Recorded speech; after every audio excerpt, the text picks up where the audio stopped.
In the quiet coastal reaches of Evergreen Bay, nestled against the sheltering slopes of Cascade Hills, there stood a humble clinic that bore the faint smell of saline and antiseptics, alongside the subtle hush of distant tides.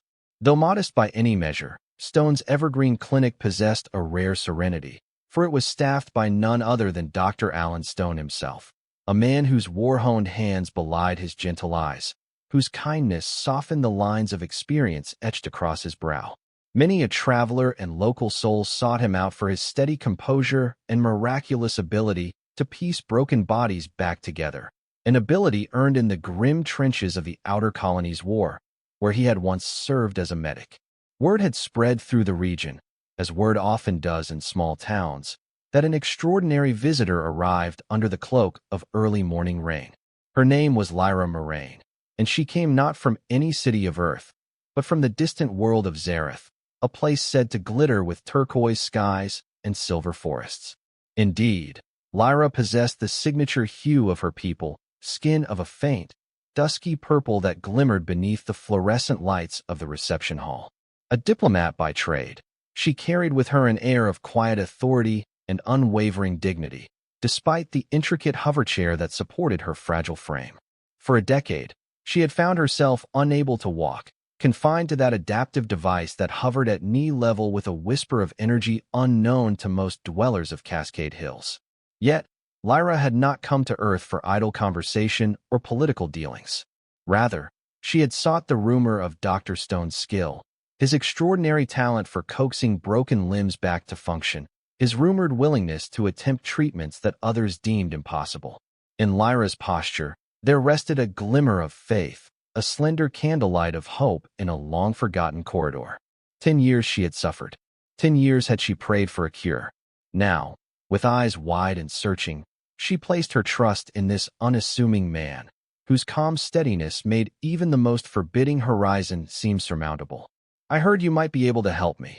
She spoke softly upon first entering, her voice replete with the lilting accent of her homeland.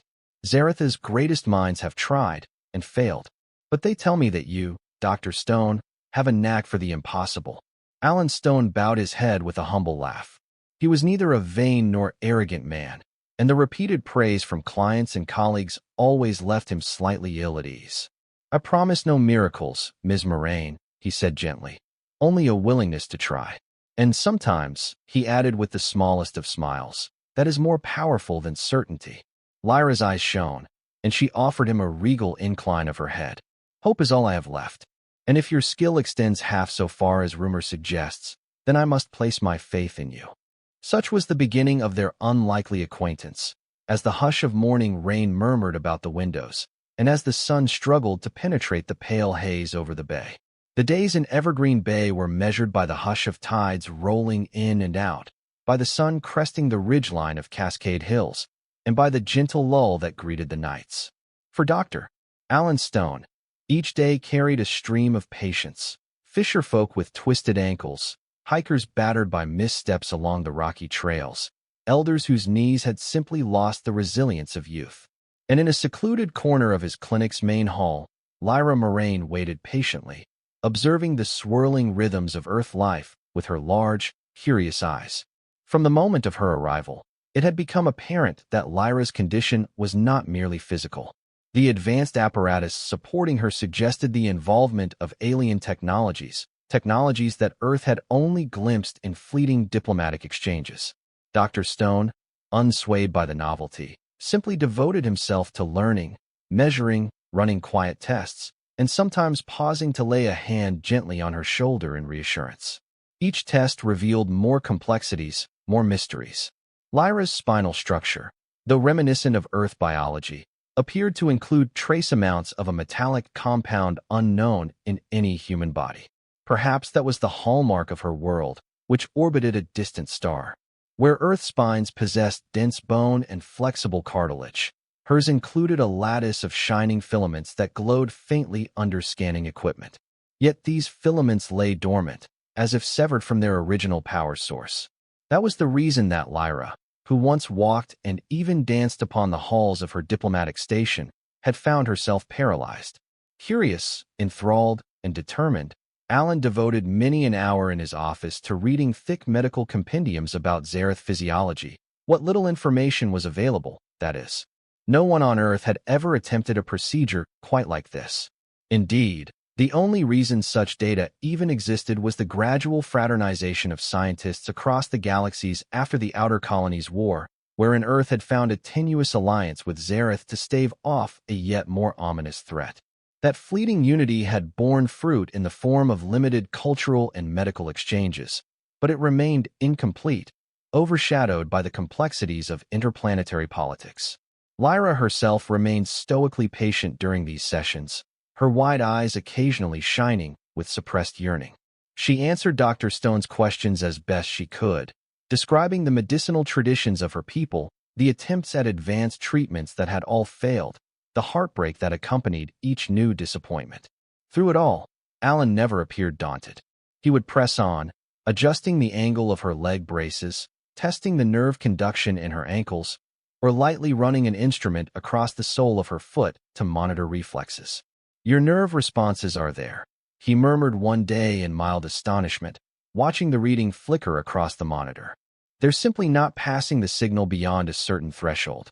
Lyra gave a gentle tilt of her head. "Some of our healers on Zarath said it was an energy disruption, a misalignment in the lattice that runs up my spine. A million attempts to correct it. Yet here we stand, no progress." Alan lowered the instrument, pressing his lips together in thought. "Perhaps we haven't found the right approach, Ms. Moraine. A million attempts, but not the correct one.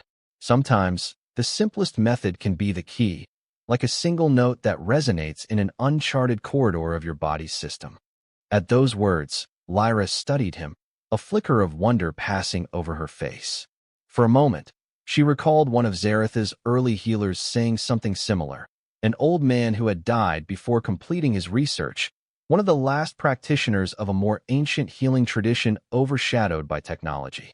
Perhaps Dr. Stone's approach, though modest, might indeed rediscover that vanished chord. Time slipped by in the little clinic, as the dappled sunlight of mid-autumn danced across the glossy floors and wide windows. Locals chatted about the strange guest, the alien in their midst, though few had seen her, and even fewer engaged her in conversation. Evergreen Bay was a small, welcoming town, but it had rarely entertained visitors from the next city, let alone from across the stars. By the fifth day, Dr. Stone had begun working more extensively with Lyra, adopting some of her own planet's medical knowledge, those old notes gleaned from the archives. She lent him scrolls of data, half of it in a dialect that he required a translator to read.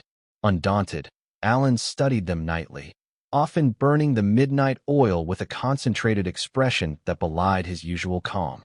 It did not escape Lyra's notice, and a gentle warmth began to form behind her eyes whenever she saw him hunched over the desk, chin resting on a propped palm, absorbing all he could in order to help her.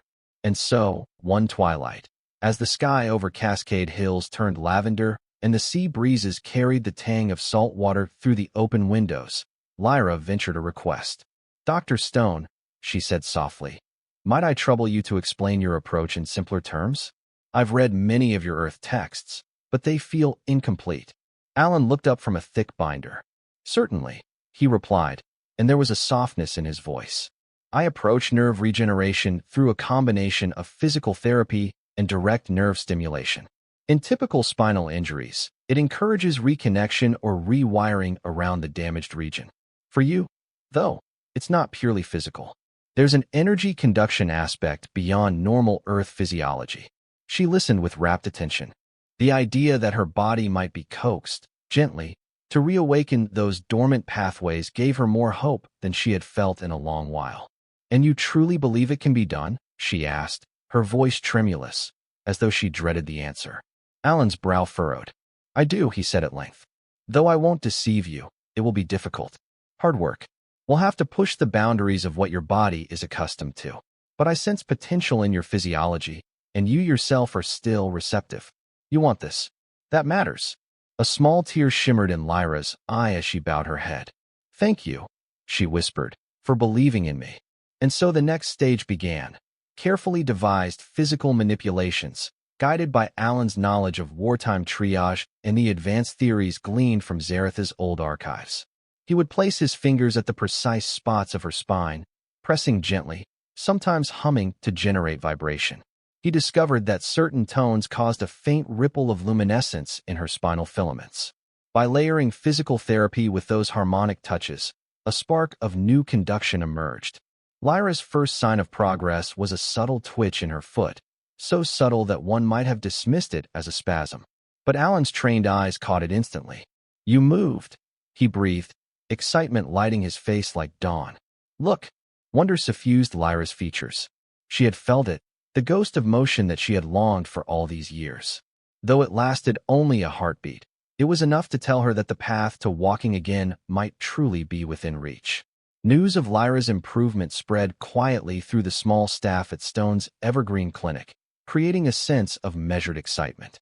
The nurses and aides, once uncertain about working on an alien figure with advanced hardware, now found themselves inspired by her determination. They, too, began to marvel at Dr. Stone's unrelenting dedication to every minute detail, from calibrating Lyra's hoverchair for better posture to reconfiguring the clinic's scanning instruments so they could glean more accurate data on her luminous neural lattice. Yet, no good deed remains free of challenge. Whispers from beyond Earth's horizon carried word that the Zarath Council, a body that oversaw diplomatic relations, had grown uneasy about Lyra's choice. They had watched her from afar, expecting at any moment a request for official intervention, or at least a formal permission for Dr. Stone's attempts. But it never came. Lyra, who carried a diplomat's rank, navigated these protocols with a measured hand. She had every right to seek medical care on Earth, just as any delegate might. Yet she would soon learn that bureaucracy was seldom so straightforward. One evening, as the sky darkened and the clinic's fluorescent lights hummed in the silence, Lyra received a communication on her handheld device. A message from the council. They expressed concern. They doubted the efficacy of a primitive method, a term that stung Alan when she relayed it to him. The council demanded updates, data, immediate results. They threatened to forcibly return her to Zarath if it appeared Earth's approach was too outlandish. Alan watched her expression cloud, saw the old fear creeping behind her eyes. She had tried so many times, failed so many times, that the threat of losing this fragile shard of hope cut deeper than any physical wound. "Let them come," he said softly, a quiet determination flaring in him. "We'll show them the truth." Lyra reached for his hand, a gesture that surprised him. "I'm not afraid," she whispered, as if trying to reassure him as much as herself. "Only anxious. They've always believed my condition beyond help. I need them to see that we're making progress." Alan gently clasped her hand in return, forgetting for a moment all the lines that separated doctor and patient, human and alien. "One day at a time," he replied. "We'll gather enough evidence to prove that your body is healing." A fleeting sense of warmth passed between them. Lyra's eyes glistened. For an instant, they held that contact, two souls equally uncertain of the future, yet bound by a shared mission that transcended species or bureaucracy. Then, with a gentle exhalation, she released his hand, and the moment passed. In the days that followed, a more rigorous therapy regimen took shape. The still morning air would ring with Lyra's subdued gasps as she worked her limbs against the resistance of specially fashioned straps, her face beaded with sweat, her slender arms trembling from the effort. Yet she endured.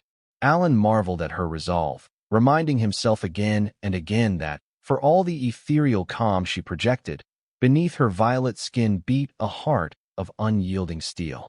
He began employing innovative methods that combined mild electrical impulses with physical stretching.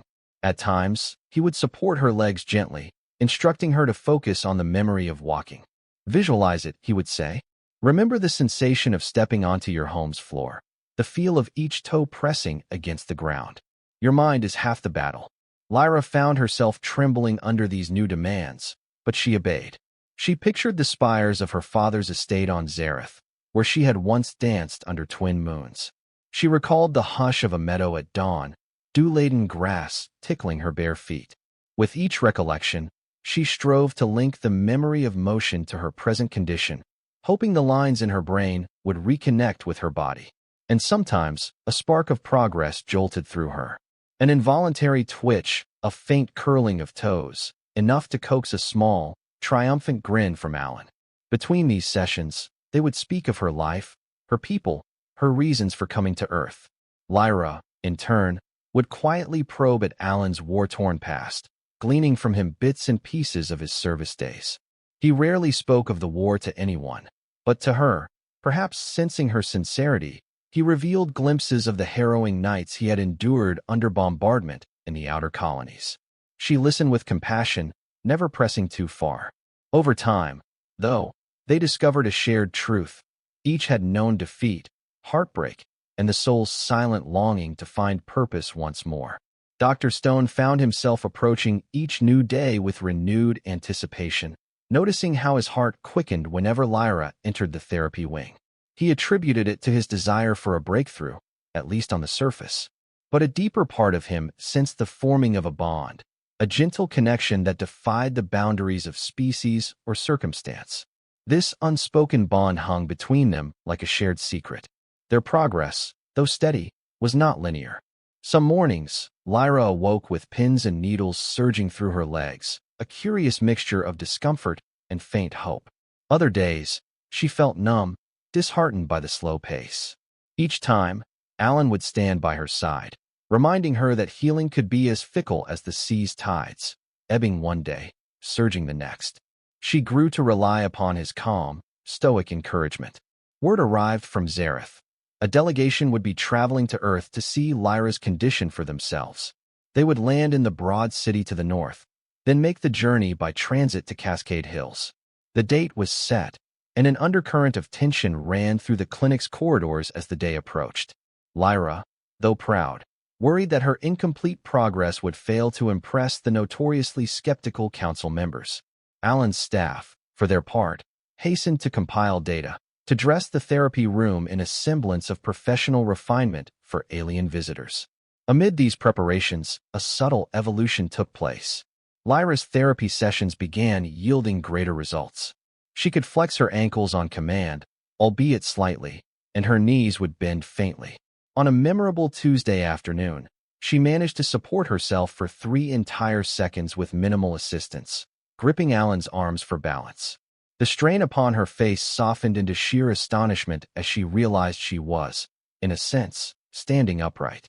Though the triumph was brief, it set her spirit aflame with hope. Alan was equally exhilarated, but he tempered his enthusiasm, mindful of the mountain they had yet to climb. Each moment, he carefully documented the improvements. He noted her body's subtle trembling, her neural signals, the luminous flicker that seemed to pulse in the filaments along her spine whenever she achieved a new milestone. A pattern emerged in that glow, as if her body were forging new conduits for nerve signals. It was mesmerizing, reminiscent of cosmic starlight dancing across her back. He found it strangely beautiful, a testament to the wonders of biology across worlds. But outside the protective walls of the clinic, cautionary winds blew. Some local residents, though few, grew uneasy at the notion of alien politics playing out in their quiet hamlet. Rumors drifted in from the city that other interstellar envoys had begun to question Earth's right to attempt such radical procedures on a being of Zarath. A faint shadow of doubt began to creep, threatening to overshadow the delicate progress they had made. The delegation arrived on a gloomy day, the sky shrouded in leaden clouds that reflected in the mirror-like surface of the bay. 3 figures emerged from a sleek craft, each clad in formal attire woven from shimmering Zarath cloth. Their faces bore the same noble cast as Lyra's, with skin tones ranging from deep lavender to subdued blue. At their lead was Counselor Jaros, a man of stern aspect and unyielding voice, whose posture communicated silent authority. Lyra greeted them at the clinic's entrance, well aware that her hover chair might set an unfavorable tone, reminding them of her infirmity. Yet, Dr. Stone stood by her side, and for one fleeting moment, she felt heartened by his presence. Counselor Jaros cast a cursory glance around the clinic lobby, where local patients sat with mild expressions of curiosity or discomfort, and where a single nurse offered a polite nod. "So," he said quietly, turning to Lyra, "you have chosen to remain here, to rely on the care of this human physician, rather than return home where our technology might truly heal you?" Lyra met his gaze calmly. "I have chosen the method that has shown me progress," she replied, voice firm. I trust Dr. Stone's approach because I have seen its results, small, but significant. And you claim these results are verifiable. Counselor Jarrows pressed, arching an eyebrow. We shall see. He then shifted his attention to Alan, who maintained a respectful but unwavering stance. Show me what you have achieved, Doctor, he said, the last word tinged with faint challenge. Alan led them to the therapy room, guiding them through the rows of exercise equipment that lined the walls. There, with measured care, he displayed the compiled data on a large monitor, demonstrating the incremental improvements in Lyra's nerve conduction. He explained how the interplay of physical manipulation and resonance therapy had gradually awakened her dormant neural lattice. Graphs flickered across the screen, showing improved reflex times and muscle tone. The delegates watched in pensive silence, some with arms folded. Finally, Alan assisted Lyra as she transferred from her hoverchair. She set her feet against the ground. Supporting most of her weight, Alan encouraged her to stand. She grasped his arms for balance, inhaling a trembling breath. Counselor Jarrow's gaze followed every movement with eagle-eyed scrutiny. Lyra closed her eyes, summoning the memory of her own body's dance. Then, with a ragged exhale, she straightened her spine. A hush fell over the room. Lyra stood. She swayed, nearly collapsing, but Alan stabilized her. For 2 heartbeats, she was upright, head held high, legs supporting at least a fraction of her weight. Then she sank back into his arms, panting from the effort. Modest though it was, the demonstration left a stirring impression. One of the delegates murmured in the Zarath language, subdued. Another peered at the screen again, as though uncertain how to interpret the data. Jarrows, unmoved in expression, made a slight gesture toward Alan. She stands, yes, but only barely. This is not a cure, nor is it advanced. Alan inclined his head politely. Progress is progress, he answered calmly. We're forging a path that no one has walked before, human or Zarath. I don't claim we've arrived at the summit, but we are climbing. A tension hovered in the space. Lyra, catching her breath, stared at Jarrows with a mingling of defiance and appeal. For a moment, no one spoke. Then Jarrows gave a curt nod. Continue your work. But heed me, my patience, and that of the council, is not infinite. Without waiting for further exchange, he turned to depart, his retinue following in stern silence. As the door closed behind them, Lyra exhaled shakily, her arms clinging to Alan for support. You did well, he reassured her. But her eyes flicked uncertainly to the hallway. I wonder if it was enough. Alan gently rested a hand on her shoulder, feeling the faint tremor that rippled through her. One step at a time, he whispered. It will be enough. You'll see. Their work intensified in the weeks following the council's visit. If they had once approached therapy with determination, they now met it with unyielding resolve. Under Alan's guidance, new exercises were introduced, ones that tested Lyra's fortitude to its limits. Partial weight-bearing treadmill sessions, with harnesses to safeguard her from falls. Muscle stimulation protocols timed with melodic tones that resonated in her luminous spinal filaments. Within that crucible of exertion, Lyra discovered strength she never knew she possessed. On certain days, the pain in her limbs proved overwhelming, so much so that tears slipped unbidden down her cheeks, and Alan's staff gently urged her to rest. Yet, she refused. She insisted on continuing until the last vestiges of her energy were spent. And while Alan respected her determination, he also recognized a line between progress and self-destruction. Often, he had to persuade her to pause, to let the body recover. It was in these moments, as she half collapsed into the hover chair, that he would kneel by her side, offering water, a gentle word of praise, or a comforting hand upon her arm. Their bond, at first purely professional, evolved into a friendship built on mutual trust. Lyra found in Alan a steadfast ally who never once saw her as an experiment or a lesser being. He recognized her vulnerability, but he did not define her by it. When she needed encouragement, he provided it. When she needed tough love, he gave it unflinchingly. And through the glass windows of the therapy room, staff and occasional onlookers witnessed a connection that transcended the usual patient-doctor dynamic. They saw in Alan's gaze a quiet admiration, and in Lyra's eyes, a spark of gratitude that edged towards something deeper. Yet, neither voiced such emotions aloud. The seriousness of their mission overshadowed any possibility for personal entanglement. After all, the Council's scrutiny remained ever-present, and a single misstep could see Lyra whisked back to Zarath for more conventional, and likely fruitless, treatments. Alan maintained his focus on the tangible goal, to restore her ability to walk, to grant her the autonomy and dignity that had been denied her for so long. Local rumors soon drifted to the city, and from there, out to the broader spheres of interplanetary communication, that an alien diplomat was making strides, literally, in a modest clinic on Earth.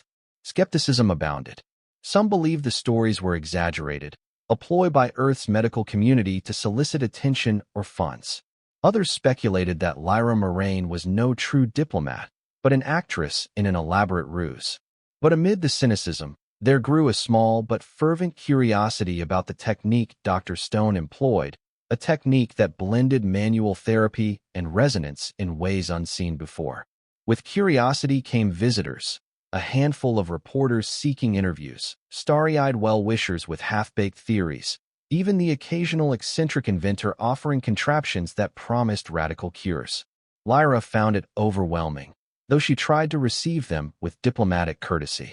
Alan, preferring the quiet sanctity of his clinic, navigated them politely but firmly, refusing to let Lyra's therapy become a sideshow. "You are becoming a celebrity," he teased her quietly one late afternoon, as they prepared for another session. The sun draped the therapy room in dusky orange, catching the faint glimmer of the swirling filaments in Lyra's spine. She gave a wry half-smile, adjusting her posture in the chair. "I would rather walk in anonymity than ride in fame," she replied. "I have no desire for spectacle, Dr. Stone, only for progress." Alan nodded, regarding her with his calm, thoughtful expression. "I know," he said softly, "and we'll get you there." Her lavender lips curved into a gentle smile. In that warm hush, for a moment, they allowed themselves a quiet sense of camaraderie that felt oddly like happiness, blossoming in the midst of adversity. Progress continued, sometimes in leaps, sometimes in fits. Lyra began taking her first halting steps with the aid of a walker that Dr. Stone had modified. Each step demanded a flood of concentration, summoning neural signals across newly awakened pathways. She learned anew how to balance, how to trust her weight on legs once deemed useless. On the day she managed 4 consecutive steps without faltering, the staff in the therapy room burst into spontaneous applause, and tears traced a shining path down Lyra's cheeks. She was walking. Not well, not effortlessly, but undeniably walking. The news reached Counselor Jaros, who sent word of a second visit. This time, he would not come alone.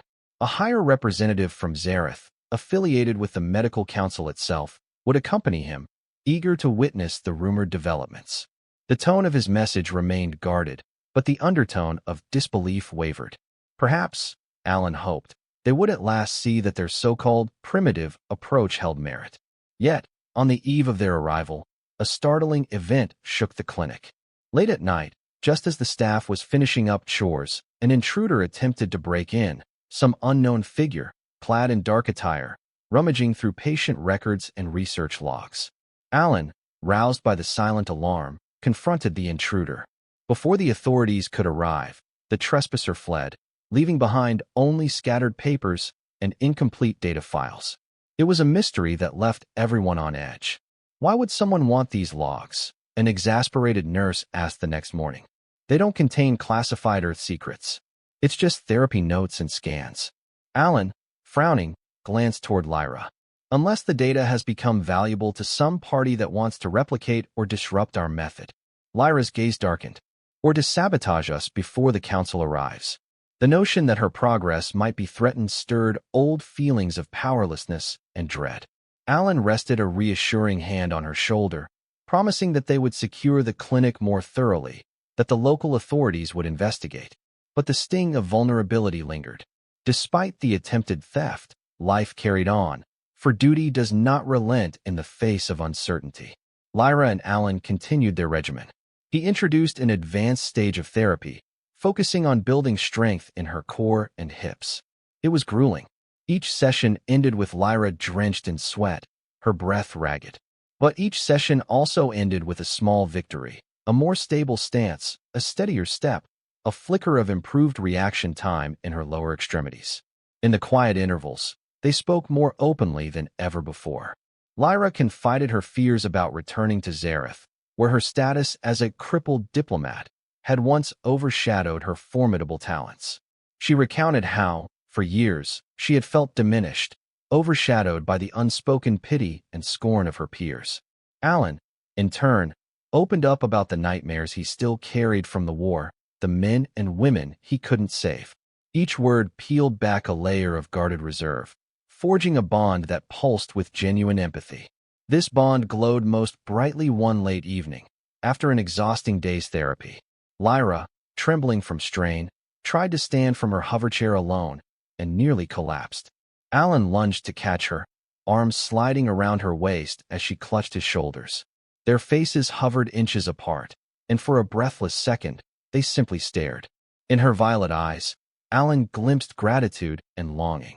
In his own reflection, he saw an unexpected tenderness. "Dr. Stone," she whispered, voice shaking. "I'm sorry. I was overconfident." He swallowed. "No, you're brave," he replied, his hand still steadying her. "Please, just be careful." For a moment that felt suspended in time, neither stepped back. Then, regaining composure, Alan guided her back to the chair.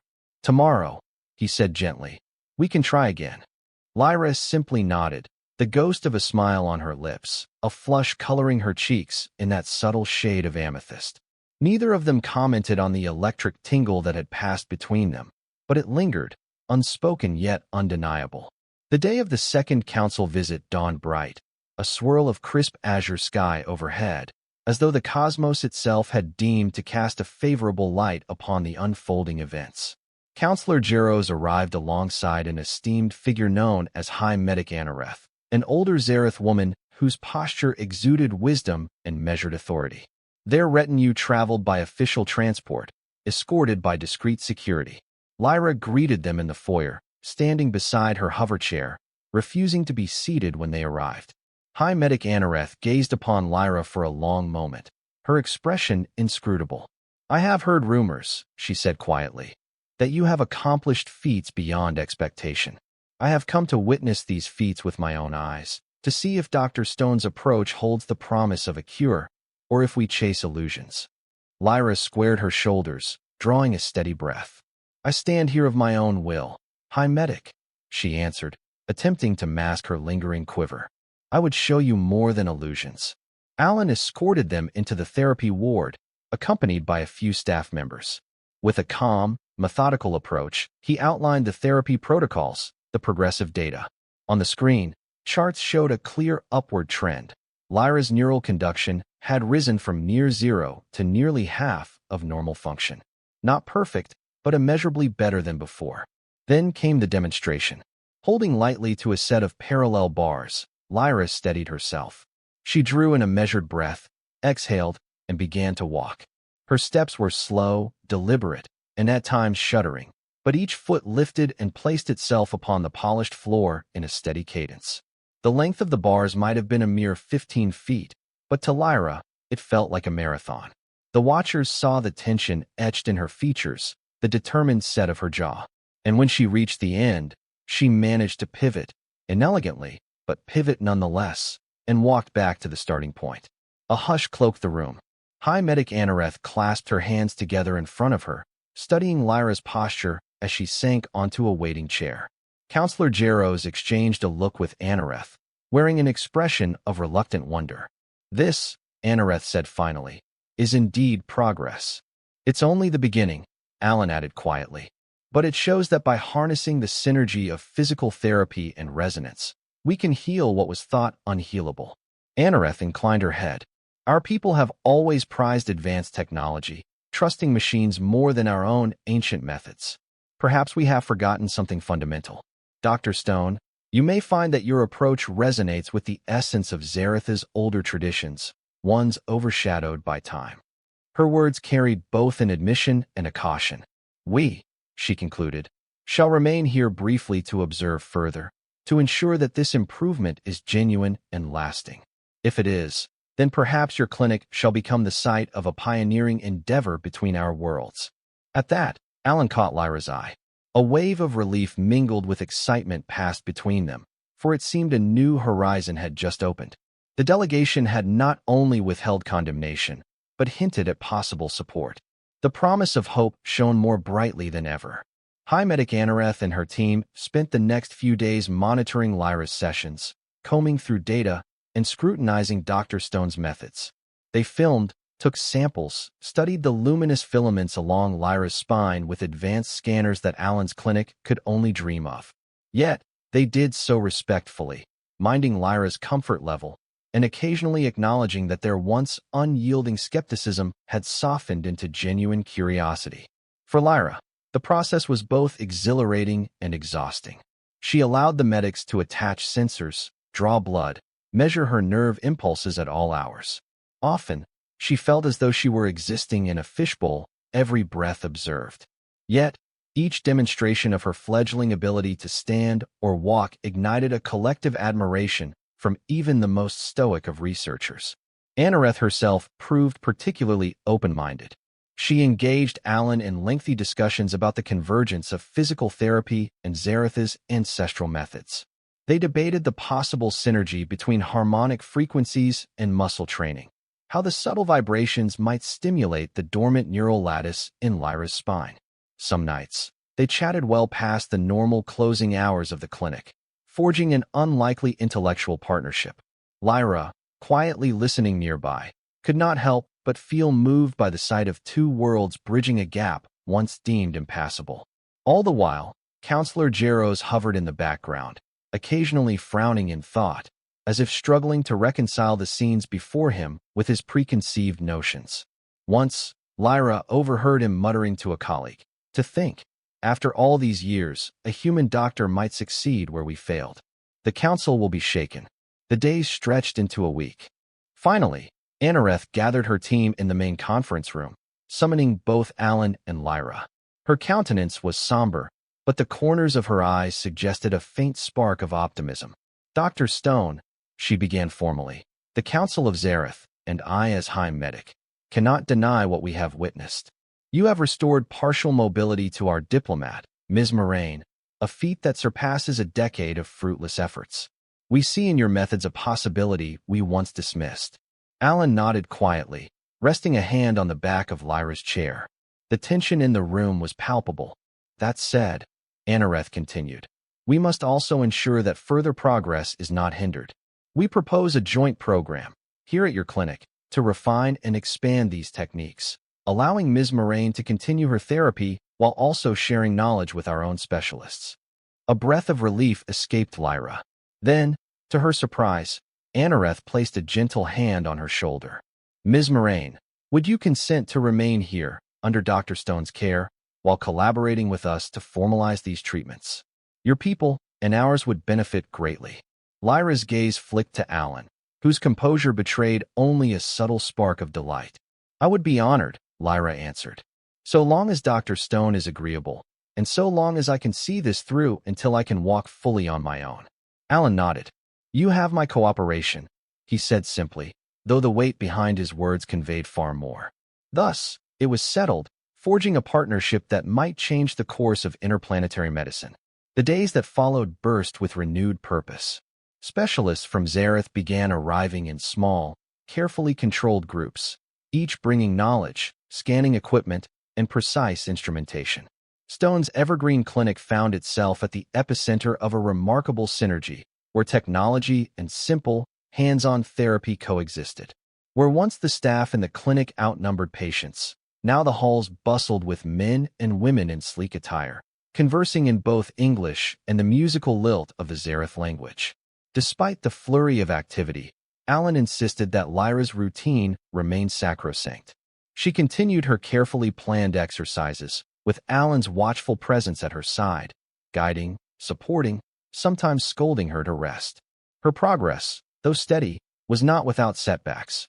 Some days, she felt unusual nerve pains that made her movements awkward. Other times, her posture faltered, forcing her to rely on the walker again. But through it all, her improvement remained undeniable. The farthest she had walked unaided rose from 5 steps to 10, then 15, forging an unbroken line across the therapy room floor. She began to navigate short distances without the walker, albeit unsteadily, while the watchers from Earth and Zarath observed with rapt attention. Each day, she gained more confidence, more muscle memory, and the luminous filaments in her spine shone ever more vibrantly, as if each new step awakened a reservoir of potential deep within. During these sessions, Alan found himself ever in awe.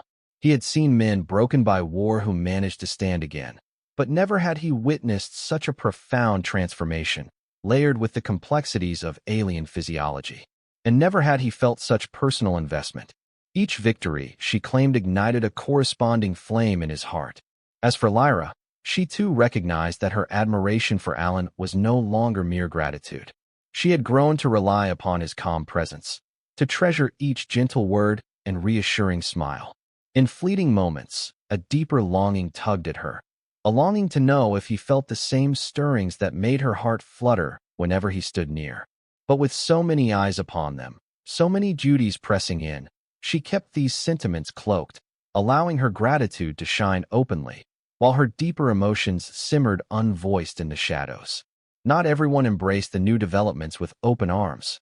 Rumblings began among more conservative circles on Zarath, who felt that reliance on an Earth doctor exposed a weakness in their society's medical supremacy. Some even labeled Lyra a traitor to her own people, though such whispers rarely found their way openly to her ears. More pressing was the subtle pressure from certain Earth factions, who worried that sharing too much knowledge with Zarath might compromise Earth's intellectual property or resources. Amid these swirling cross-currents, Alan and Lyra stood at the junction, determined to maintain the integrity of their joint efforts. When queries arose, they answered honestly. Earth had something to learn from Zarath's advanced equipment, while Zarath had something to learn from Earth's manual, resonant-based therapy. The synergy brought hope to the hopeless. Was that not cause enough for unity? Still, tensions simmered. Counselor Jaros, apparently under pressure from his superiors, demanded frequent status updates. More than once, he arrived unannounced, critical eye scanning for signs of impropriety or deception. He took little solace in the positive data, clinging instead to a guarded air that made the staff uneasy. One particularly tense afternoon, Jaros confronted Lyra outside the therapy room. "Is this truly the path you wish to tread, Ms. Moraine?" he demanded, his tone sharp. "You have aligned yourself so thoroughly with these humans that many on Zarath question your loyalty to our people." Lyra drew herself up, meeting his gaze unflinchingly. "I have no illusions about my loyalty, Counselor," she replied, voice resonant with quiet authority. "I am loyal to the well-being of both our peoples. If I can regain my ability to walk, and if that knowledge helps others, how is that betrayal?" Jaro's lips tightened. "You speak as though it were all so simple. You were once revered on Zarath, but your long infirmity made you a symbol of our weaknesses. Some might twist your success here into an attempt to shame our own medical experts." That notion stung, but Lyra refused to flinch. "If they feel shame, it is of their own making," she said. "All I wish is to stand on my own 2 feet again. That is no crime." Stung by her calm rebuttal, Jaros merely turned and strode away, leaving Lyra shaking with mingled anger and sorrow. She found Alan waiting in the corridor, concern etched on his face. Wordlessly, she slipped her hand into his, letting the steadiness of his presence ground her. He squeezed her fingers gently, and though no words passed between them, the simple contact held more comfort than any speech could offer. As weeks blended into months, Lyra's progress soared beyond the hopes she dared harbor. She still used the walker for longer distances, but for short stretches within the clinic, she strode unaided. Her gait was cautious, sometimes shaky, but undeniably real. Every step blossomed with purpose, an emblem of her newfound independence. On one particularly bright morning, Anareth beckoned her to a newly repurposed corner of the clinic, where a specialized scanning bed had been set up. "We wish to run a comprehensive test on your spinal lattice," she explained, "to see precisely how these new nerve pathways have formed." With that, Lyra lay down, and the machine hummed around her, passing beams of soft, colored light across her body. A screen displayed a mesmerizing image of her spine, the standard vertebrae overlaid with the intricate luminous threads that were uniquely Zarath. As the scanning deepened, those in attendance gaped at the sight. The once dormant filaments now glowed in branching patterns, connecting the root of her spine to the far reaches of her limbs. The arrangement was not exactly what the old Zarath text depicted, but it was functional. Lyra's body had forged new connections, bridging the gap with tenacity and maybe a dash of Earth's raw creativity. Alan, watching from the sidelines, felt a surge of pride. So, too, did Annareth, though she scrutinized the readouts with a mixture of awe and an undercurrent of concern. "It's extraordinary," she whispered, "but we must be cautious. Uncharted territory always bears risk." Lyra, climbing off the scanning bed, tested her feet against the floor. They supported her well enough. She met Annareth's gaze steadily. "I know the risks," she replied. "But if I can walk, truly walk, it's worth all the risk in the galaxy." Annareth bowed her head, a reluctant smile playing on her lips. "Then walk you shall." Despite the remarkable progress, internal struggles threatened to tear the partnership apart. Earth's authorities demanded more formal frameworks. They wanted signed agreements ensuring that any major breakthroughs or patents derived from the new therapy would remain accessible to Earth. Meanwhile, Zarath's political class balked at the notion that humans might share equal credit for what they perceived as a purely Zarath biological phenomenon. Caught between these factions, Alan and Lyra worked tirelessly to safeguard the collaborative nature of their project. They sat through endless virtual conferences, hammered out draft after draft of official documents, and tried to reassure both sides that the ultimate goal was not to claim glory but to help those in need. With Annareth's voice of reason, they managed to soothe some tensions, but murmurings of discontent remained. In the midst of these negotiations, Counselor Jaros reappeared, bearing news that the Zarath Council now requested Lyra's presence on their homeworld for an in-person demonstration of her progress. Alan's staff grew uneasy. How could they protect her from political machinations if she returned, half-healed, to a planet that had long dismissed her? But Lyra, ever the diplomat, saw an opportunity to prove the therapy's success on a grand stage. She accepted. "I will go," she announced, standing in the clinic's open foyer, her posture more confident than ever. "But I won't go alone. Dr. Stone must come with me, if only to ensure continuity of care." Silence followed her statement, as staff and visitors exchanged wary glances. At last, Jaros nodded slowly. "The Council has not objected to that arrangement," he said, though his tone implied that the Council had indeed debated it fervently. "We depart in 1 Earth week, Ms. Moraine. Prepare yourself." The following days passed in a flurry. Alan arranged for his clinic's leadership to be assumed by a trusted colleague. He pulled up old notes from his war travels to recall the complexities of interplanetary transport. Lyra, for her part, spent hours refining her walking abilities, determined to appear as strong as possible upon returning to the planet that once wrote her off as irreversibly disabled. Their final night on Earth, they shared a quiet moment along the stony shore of Evergreen Bay. The moonlight spilled a silver path across the waters, and the hush of distant waves underscored the hush between them. At length, Lyra spoke. "Dr. Stone," she began, then paused, gazing at the moon's reflection. "Alan." He turned, surprised to hear her address him by his first name, something she rarely did. Her voice was laced with sincerity. "You've done more for me than I can ever repay. You've given me back life." He opened his mouth to respond, but words eluded him. In that moment, he felt an unguarded tenderness well up within him. Slowly, almost tentatively, he reached out to take her hand. She allowed it, turning to face him in the moonlit stillness, her purple skin gleaming faintly. "I only did what any decent physician would do," he managed softly, though he knew that was a half-truth, for his devotion to her case went far beyond professional duty. Lyra shook her head, her eyes glimmering. "No, most would have tried the standard routes. You risked everything, and in the process, I think you've healed more than just my body." Their gaze held. 1,000 unspoken feelings coursed through that shared silence. Then, gently, Alan drew her into an embrace.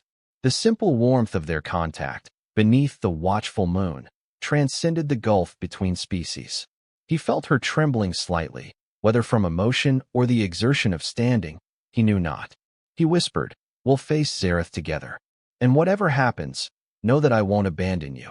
She exhaled, leaning into him. "Thank you, Alan." For a long moment, they stood intertwined, two figures joined by hope and something more delicate, yet no less powerful. Then the tide's quiet hush reminded them of the passage of time, and they turned to walk back to the clinic, step by measured step. The journey to Zarath was swift, borne on the wings of a starcruiser that harnessed spacefold technology. Yet, to Alan, who had not left Earth's atmosphere in many years, it felt both exhilarating and nerve-wracking. Lyra, though intimately familiar with space travel, sensed his unease and offered a reassuring hand as the cruiser shifted into a dimension where stars blurred like white ribbons. Upon arrival in the capital city, they were greeted with formalities befitting a diplomat, though the gathered crowd regarded Alan with open curiosity. The spires of the city soared in silver arcs, glinting under a turquoise sky, and the streets pulsed with an undercurrent of refined technology. Hover vehicles zipped about, and luminous signage in swirling Zarath script guided them to the medical complex where the demonstration would occur. Before they could settle in, Counselor Jaros announced that a grand assembly was convening in 3 days. They expected Lyra to stand before the council, walk across the dais, and present her testimony. The stakes were immense. If she succeeded, she would become a living testament to the power of Earth's therapy. If she failed, the voices calling her return a farce would be vindicated. Alan, ever calm, spent the interim preparing her, refining each move, building her confidence. But he could not entirely silence the tremors of fear that threatened to rattle her composure. Zarath's capital felt overwhelming, its people's gazes heavy with expectations, doubts, and a certain measure of awe. On the eve of the assembly, as they shared a simple meal in a guest suite, Lyra confided, "Sometimes I wonder if I'm truly strong enough. What if I falter out there in front of them all?" He reached across the table, gently covering her hand with his.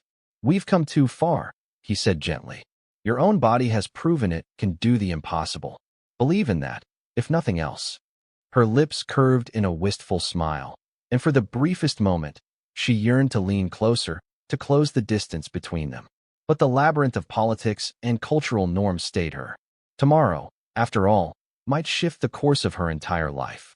The Grand Assembly Hall was a cathedral of gleaming metal and crystalline arches, lined with row upon row of seats filled by high-ranking officials, medics, scholars, and other dignitaries. At the far end, a raised dais stood before a massive window that framed Zarath's azure horizon. Lyra waited in the wings, heart hammering, as Counselor Jaros opened the proceedings with formalities and protocol. Dr. Stone stood beside her, wearing an Earth-style suit that felt uncomfortably formal, yet suitably dignified. A hush fell as Jaros turned to Lyra, voice echoing through the amplifiers.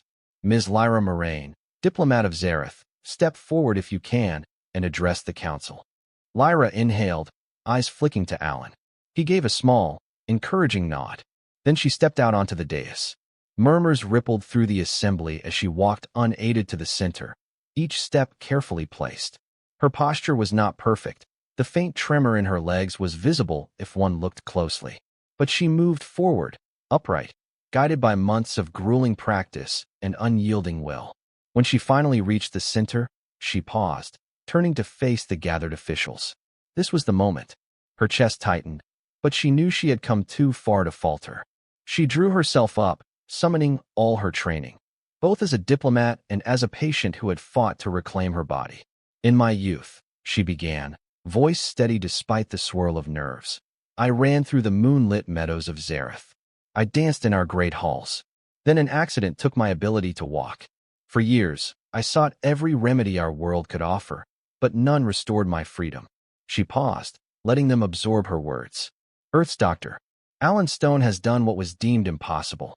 Through his approach, merging simple hands-on therapy with resonant frequencies, I stand before you on my own 2 feet, no longer bound by the device that once defined my existence." Somewhere, in a distant seat, a figure rose to protest. Another exclaimed in wonder. Lyra pressed on. "It is not that Earth is superior to Zarath, or that we are superior to them. It is that together, Our knowledge has expanded beyond what we believed possible. I am living proof that by opening our minds, by sharing what we each do best, we can achieve miracles. Silence. A charged hush. Then, from the side, Alan stepped into view, at Lyra's beckoning. She extended a hand toward him. I owe my progress to his perseverance, she continued, and I beseech the Council to recognize the value in forging a permanent alliance of medical research. Let not pride or fear of change stand in the way of healing our people. For a moment, the hush persisted, thick with the weight of all that had been said. Counselor Jaros exchanged glances with High Medic Anareth, who was seated among the robed officials.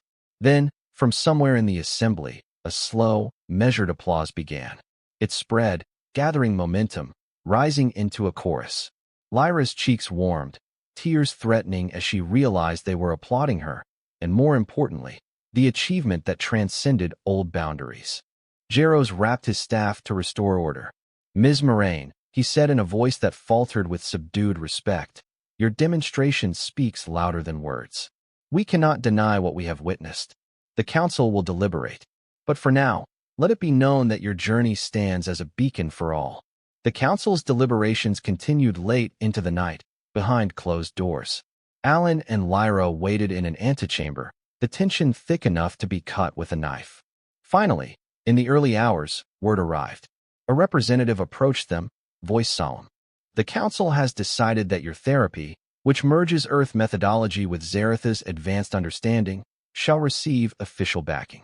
A permanent research station will be established, bridging our worlds. And, Ms. Moraine, you shall head that initiative on behalf of Zarath. Stunned, Lyra nearly lost her balance. Alan steadied her gently, his smile tugging at the corners of his weary eyes. They agreed? He breathed, hardly daring to believe. The representative nodded. They did. You both will collaborate here and on Earth as needed, ensuring the knowledge flows freely between our species. Relief, joy, and triumph swirled in Lyra's heart, culminating in a surge of gratitude that only had one outlet. Impulsively, she turned to Alan, pressing her palms to his shoulders.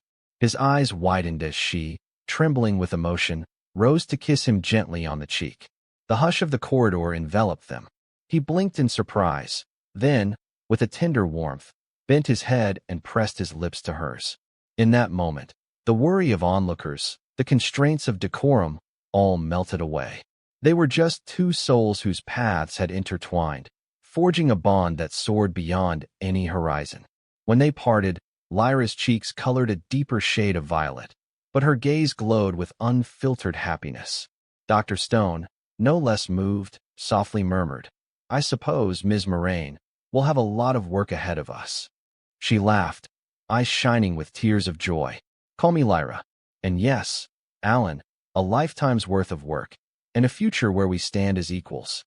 The next few days were a blur of official statements, celebratory gatherings, and an outpouring of goodwill. Zarath's populace, learning of Lyra's recovery, reacted with awe, some with skepticism. But the tide was turning. In the city's plazas, images of Lyra standing tall circulated on luminous screens, accompanied by bulletins praising interplanetary cooperation. Even Counselor Jaros, once so critical, offered a measured but genuine congratulation, acknowledging that perhaps tradition and innovation could coexist. Alan and Lyra, caught in the swirl of excitement, found solace in private moments, stolen amid the flurry of official demands. A stroll through Zarath's silver gardens, where glowing blossoms emitted a soft luminescence, offered a chance to reflect on how far they had come. Each gentle footstep reminded Lyra of the miracle she now lived each day. She had parted from that hover chair, from that sense of entrapment, into a world where she felt lighter, freer, and no longer alone. At length, they departed Zarath, returning to Earth with the promise of establishing a new research branch adjacent to Stone's Evergreen Clinic. The day they touched down in Cascade Hills, a crowd of well-wishers and old patients greeted them with cheers, the local media thrumming with pride that one of their own had helped spark a cosmic change. Days stretched into weeks, and the synergy across worlds deepened. More specialists arrived, forging a new era of medical advancement. Lyra, embracing her dual role as both a diplomat and a patient-turned-advocate, became the face of possibility. And always by her side was Dr. Alan Stone, whose healing hands had done the impossible, and whose heart, she realized, had found a home in hers. It was a crisp, sunlit afternoon when Lyra walked, unassisted, along the sandy shore of Evergreen Bay. She wore a simple earth dress, her bare feet pressing into the damp sand as the gentle waves lapped at her ankles. The breeze carried the scent of salt and pine. Alan strolled beside her, occasionally offering an arm when the sand shifted beneath her feet. Yet she found her footing stable, her legs strong. With each passing day, she claimed more of her life back. Pausing, they both turned to watch the sun dip below the rolling waves. He slipped an arm around her waist, and she leaned against him. 10 years ago, she murmured, I thought I'd never feel sand between my toes again. I was certain I'd be trapped in that chair forever. Alan pulled her closer, pressing a gentle kiss to her temple. And look at you now, Lyra Moraine, walking the coastline like you were born to it. She breathed a contented sigh. I'm grateful, she said, voice hushed. To you, to your clinic, to the little corners of chance that led me here. I never dared dream my story would end in such light. He gazed at her, a quiet reverence in his eyes. It's not ending, he corrected softly. This is just the next chapter. Then, as the last rays of the sun painted the sky in gold and rose, Lyra turned fully to him, cupping his cheek in her purple hand. He smiled in that gentle way she had come to love. In the hush of that liminal moment, they shared a kiss that was at once an affirmation of the present and a vow for the future. A future shaped by hope, courage, and the certainty that unity could bridge even the vastness of worlds. For indeed, her story, like their shared journey, had only just begun.